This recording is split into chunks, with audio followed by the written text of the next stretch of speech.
Paul Pierce came out of Kansas. He went to the Celtics, and his first coach, let's bring Paul out, was Rick Pitino, who was obviously the legendary coach, the ascending coach, the genius coach at Kentucky.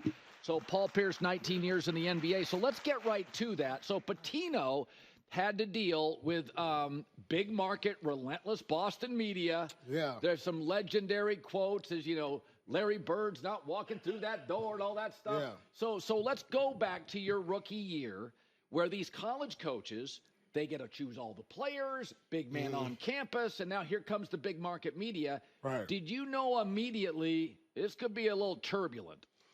Well, I didn't know immediately because when you come out of college and playing for a college-based coach, I thought the pros was no different from college. Until I heard from, like, other players, veterans that were on the team. You know, you had Kenny Anderson, Dana Barros, you know, guys who play for other NBA coaches. They'd be like, you know, this is not the NBA. This is crazy. You know, what we doing there. Like the way we practiced. And it was times where we lost a game.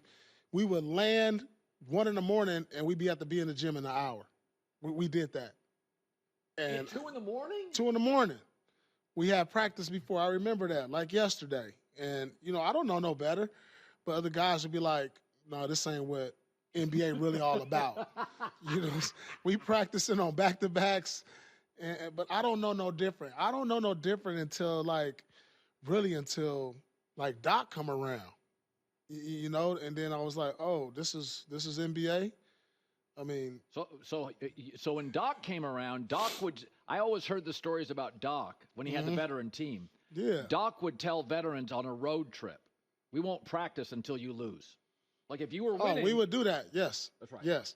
I remember, we've come to shoot around and we on a team that's in the middle of a 4-game losing streak. I remember saying one day, like, Doc, we don't even need practice for this. We got this. He said, you sure? We got this, Doc. We go out, win by 20. And so we gathered that trust. So every time we did that, as long as we won, you know, we didn't have to go to shoot around. It was actually shoot around, not practice. Right. When shoot around would take place the day of the game. So that morning you'll go through a walkthrough. Yeah. And so we get to walk through like, Doc, we don't need a walkthrough for them. We're just going to go get some rest, get ready for tonight. That's right. Veterans. Yeah, veterans. That was pre-Netflix. Now you just get to sleep. Yeah, right. So Dan Hurley's interesting because, the people but for the record, Pitino may have worn you guys out, but he was a brilliant basketball mind. Yeah. Hurley is considered similarly a really brilliant guy. I also think Hurley, back in Pitino's day, you didn't have the media coverage. Everybody was kind of trying to figure out college to the pro thing. I don't think Hurley would be calling 2 a.m. practices. No, but we had a young team, too, though, at the time. Our team was based around our youngsters. Me, Ron Mercer, Antoine Walker were the building blocks. So it's a little different in this situation. You got the star of all stars over there. So, and AD's and AD, So you got and they've won.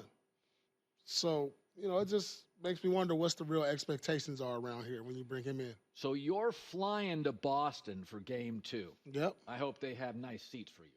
Hopefully. Okay, hopefully. So, I've said this before. Fans in the media don't matter a lot, but players, you can't hide from everything. Mm-mm. It feels like the pressure's all on Boston. So when you played the Lakers, the good news about playing the Lakers was they had to face pressure too. They got Kobe. They got Gasol. Yeah. But if I got the better offensive roster, I have dominated the East for 7 years. Luka's on a heater. I think there's real pressure on Boston. Absolutely, there's more pressure. Coming into the season, Colin, nobody expected the Mavs to be in the finals. I didn't think they'd be the Clippers. Yeah, so, of course, the odds-on favorite was Boston. If they weren't the odds-on favorite, they were near the top based on what they did over the last few years. And then you make the trade for Drew Holiday, Porzingis. You already got Tatum, who's been an MVP candidate, Brown, perennial all-star. Of course the pressure's on, but that's the pressure we want. We only hang up championship banners in Boston.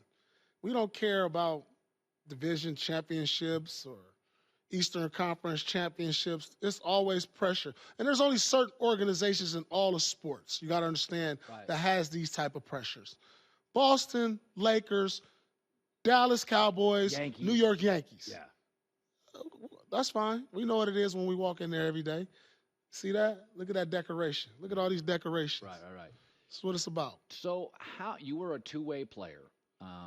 You were a better version of Paul George. You were a two-way player that could do it on both ends, long, could handle the ball, could score. How would you defend Luka? Well, I think the thing is the best way to defend him is to make him play defense. Because those other series I saw, he didn't have to defend. You never saw him in foul trouble too much.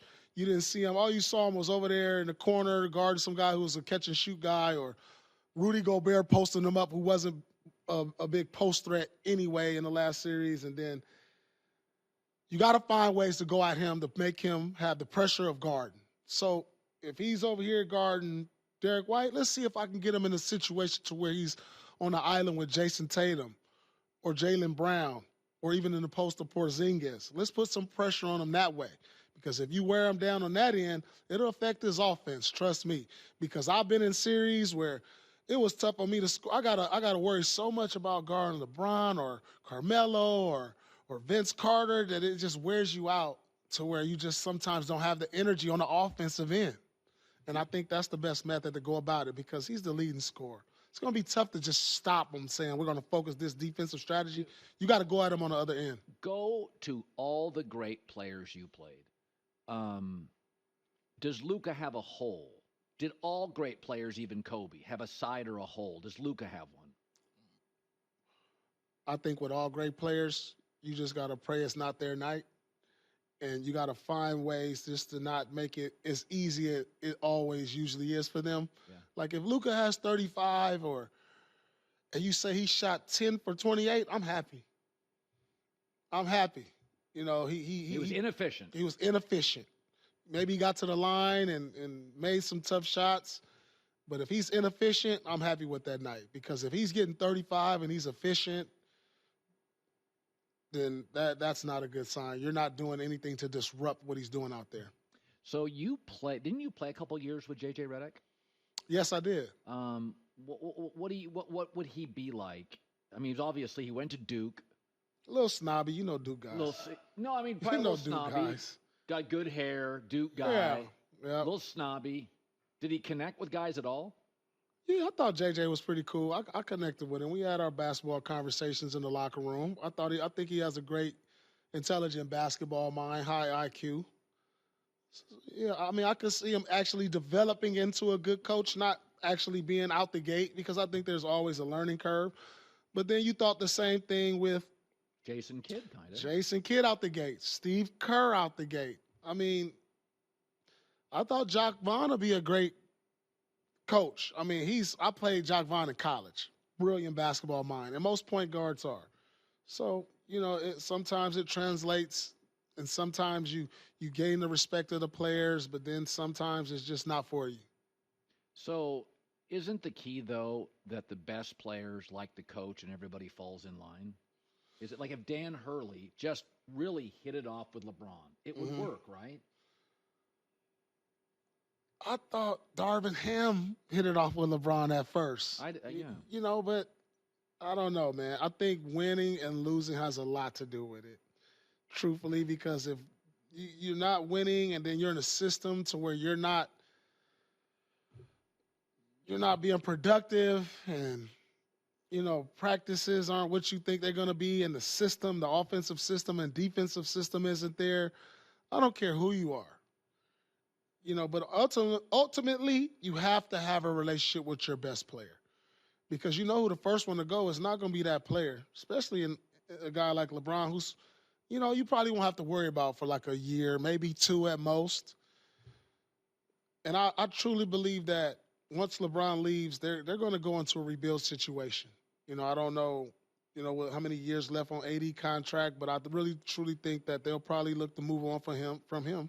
I said this earlier. When I saw the story this morning, my first take is, what does it mean for LeBron? But I also thought this. Let's say I own the Lakers, and I'm watching Dallas. Luka's 25, Ant's 22. OKC's guys are all young 20s. Here comes San Antonio, Houston, Wemby. And I'm sitting there thinking, AD's brittle, LeBron's old. Do you think there is something where the Lakers are saying to themselves, listen, we're looking at the West. Forget the Celtics who got two guys in their prime. We got one elite player in his prime, and he's an old prime AD because of the injuries. Yeah. That the Lakers are watching the West, and suddenly OKC's better now than we thought, and Minnesota's better than we thought, and Dallas is going nowhere, and Minnesota's going, and Denver's going. And they're looking around going, we got the CBA is not going to give you 3 stars anymore. Those days are over. That apron, that second apron, you're not bringing 3 stars. The Golden State thing is over. It's over. So my takeaway is they look at Dan Hurley and think, we'll give LeBron a heads up, but we're going to go in a different direction. It's going to be an oven, not a microwave. Yeah. That feels like a real. This could actually lead to a shakeup. That's a paradigm shift. I mean, as soon as this summer. I'm saying, because like you put it all in perspective, when I look at these other teams, the Lakers are not a championship contender. No way.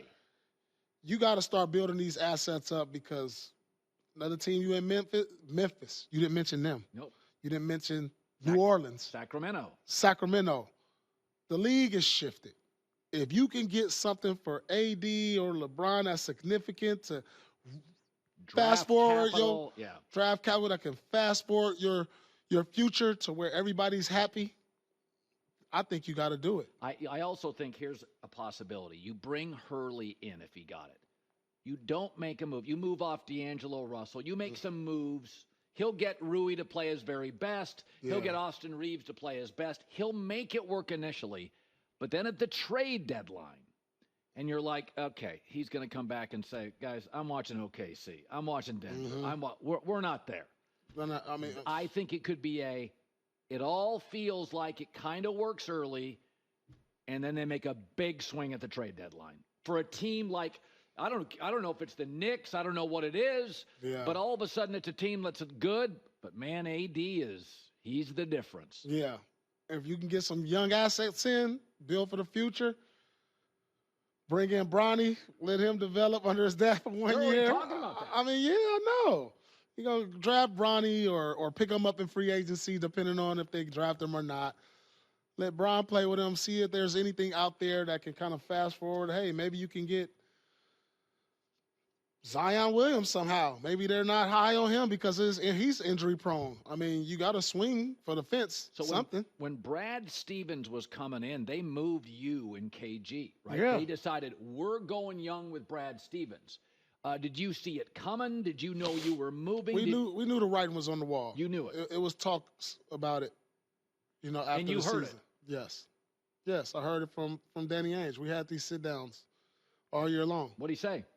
He just said it's a possibility that, we can move on and, we'll get some offers. But, he wasn't going to move us to a place didn't want to be.